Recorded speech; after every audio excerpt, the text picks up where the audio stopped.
So here we are. Hello, Letitia. Hello. So we're talking to you, and we're at the St. Anne's retreat today.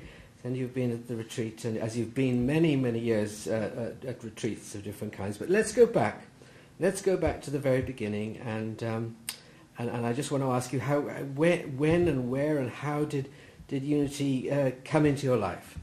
Well, actually, I got to know about Daily Word in 1970.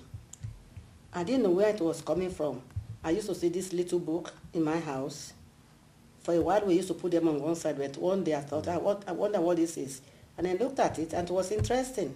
And so I kept reading it, etc., etc. Mm-hmm. And then there was any obligation in it. I answered. I didn't attend any retreat yet. But then, in 1971, I had what to change my life. I was attacked by a patient. Really? Yeah. And that's what changed my life up till now, because the trauma. Yes, I was not unconscious. This was in you because you work in a psychiatric hospital. Right. Okay. So in 1970, that was November 1971, and then I had contact from a girl that used to work with me. She came from Trinidad and she was lonely, so I used to look after her like a younger sister. And apparently, it was her mother that was sending me Daily Word from Trinidad. All right. Yeah. Right. So hence from then, and I've been in it ever since 1971. But then when I wanted to go into retreat many times, but because my youngest child was still quite young, he was at school. We couldn't come on Saturday. By the time we applied, it was full. Not here, because I came to this one from First One. Anyhow, when during Davenport and David came back, it was as if though they came and opened the gate for us. 1977. What was it about Unity that appealed to you? What was it about? Unity is everything that we have wanted. I wasn't really searching. Unity came to meet me before I started searching. And it was just at the right time. I was brought up by my grandmother. She was a Muslim. But she never brought me up as a Muslim. She didn't give me any religion.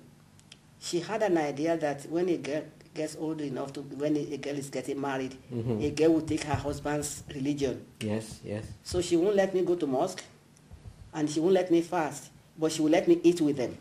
Right. Yeah. So she used to say no, because there were Christians and Muslims in my family.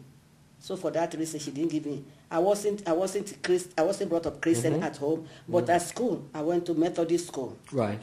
And she didn't mind me joining with anything and everything that was going. But her ideas were very much like that of Matufema. Ah, right. Yes. I see. So you made that connection. Yes. Whatever happened, call the name of God. And he's always there to answer you at any time. He never refuses. He loves you, etc., etc. So it was my way of upbringing that when I tasted Unity, it was just like, oh yes, it was as if though my grandmother went and brought it for me. Yeah, and it's just been wonderful. And when I went to ordinary church, I just didn't find it the same, because the love is the Unity is so different anyhow. And of course, I had very good teachers, David and Doreen. They were wonderful. Yes. They were really wonderful. Yes. And the man that came... That's just for our viewers. That's Doreen Davenport and David Davenport, yes. who were involved with Unity for many years. Yes. So did you take the Daily Word from the beginning? Did you? Yeah. Like I said, they were sent to me, and of course I used to give Daily Word as presents. I still do. So you'd read your Daily Word every day, and I read my Daily Word every single morning. I have it under my pillow. So my granddaughter used to say, when she was little, she used to say my grandmother's church is under her pillow.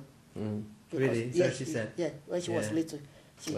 That's a lovely way of putting it. Yeah, grandmother's church is under her pillow. What was it about you? You said you'd never been in a sort of conventional church, or not really. What did you not like about the? Well, what I really don't like mostly is you'll be punished. and God will punish you. Ah, yes. And you are a servant of God and everything. Yeah. We are not servants. We are His children. Yes. Yes. And the Father that loves you does not punish you the way if you do something wrong, He's going to punish. So many little things. I tried to sift it and take what suited me. I did that many times. I remember in the church we used to go, we went to Methodist church, round the corner from where we lived, and the reverend of the church, it was so obvious that it was prejudice. But I used to say to my kids, no, it's all right, it didn't mean anything. Because when he stopped by the doorway, when the service finished, shaking everybody's hands, when we were about to come, he would turn around, and my little one, who was just under 2, used to go around and wanted to shake his hand. And he used to say, that man is not nice. I said, oh, he's nice. He said, but he won't say hello to me. And I said, not to worry, etc. Because in those days, believe it or not, that is what caused a lot of black people to have their own churches. Yes, of course. Because people were told not to come back to church. Yeah. They had their Sundays. So you felt there wasn't a welcome? There wasn't welcome. I went anyway. I know they didn't welcome me, but I used to say to the children, God welcomes you. Yes. He's our Father. We are all His children, etc. I brought them up that way, but as they were getting older, they seemed to know what they wanted. When we went to the first Unity Village retreat that David and Doreen took us in 1980. Oh, really? You went to America? I've been 3 times. Oh, wow. That first one, I didn't know that. That first one, 1980, because it was in September. People were asking him, "You just come back to school. What are you doing here?" He said, "I come for more knowledge." He was 12 at the time. He took a lot of David's phrases, quite a lot of them. Yes. Yes. Because if something doesn't happen the way that we think, he will say that, well, it's not time, it's not his time, it will happen in God's own time, etc. Because he was brought up like that anyhow. He read wisdom when he was little. Oh, did he? Yeah. And the fact that he's been to Unity Village that first time. Yes. And when Manning took us to so many places. And what about now? When you think of Unity now, how does Unity exist in your life now? You come to retreats and. Well, to me, it's stronger. It's very, very strong. Right. And it's the only thing I know in my life. Because this retreat here, especially because I came from the first one, I was part of the group when they were looking for a place in the north. Really? That would be convenient to a lot of people. Because we used to go to Landudno. Yes. We used to go to Landudno, and then one year we went to Blackpool North. And then the same year we came here, 1979. So you came to the very first retreat here? Yeah, I've never missed one. Really? I nearly missed this one, but... I didn't know that. No, I've never missed one. Never. Yeah. That's why they give me the same room every year. Really? Do they? Well, apparently, you see, this year I told Kimini that I didn't think I'd be able to come because I've had very, very big challenge this year. Yes. Biggest of my life. And it didn't look as if I would be able to come. Yes. So I had... Kimberly was apparently, she said when she did see my booking, she was concerned. Yeah. She said that, I don't know how she got my mobile. So she rang me on my mobile once, and I was in supermarket. So we spoke briefly, and I told her what time I would be home. So she rang me later on, and I told her what my challenges were. And then I said, I know about, I actually filled the form, but it didn't look as if I would be able to make it. Yes. So I told her, and she was sad. And she then said to me that it might be the last one. And so you decided to make a big effort. When she said that, so I said to her, there is nothing too much for God. I said, God, everything is possible for God. One way or the other, I will. If it pleases God, I will come. I was not worried, but I just kept on saying, if it's meant to be, I will come. Yes. So one day I was just searching the house.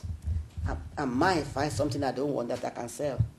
And I came across this bracelet that I'd forgotten all about. Right. I had forgotten all about it. And when I saw it, I laughed and I thought, I've seen a man that buys gold in Shipley Market. Yeah. I took it there. When I bought it as bankrupt good. It was sold for about 1/5 of what it was worth. which was £450. It is, excuse me, it's rose gold and diamond. Yes. And it's full 2-carat diamond in Yes. it.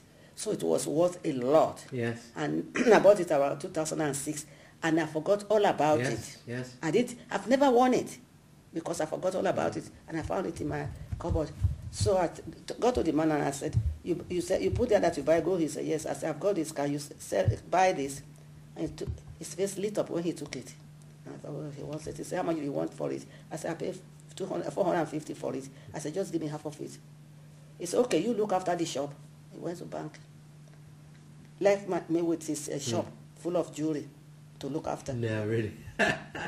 I know there was another person in the front, but if I wanted to grab something and run away, in no time he came back and I had some earrings. And he said, I don't need those, but I'll give you £25 for. I'll give you 250 for. I said, okay.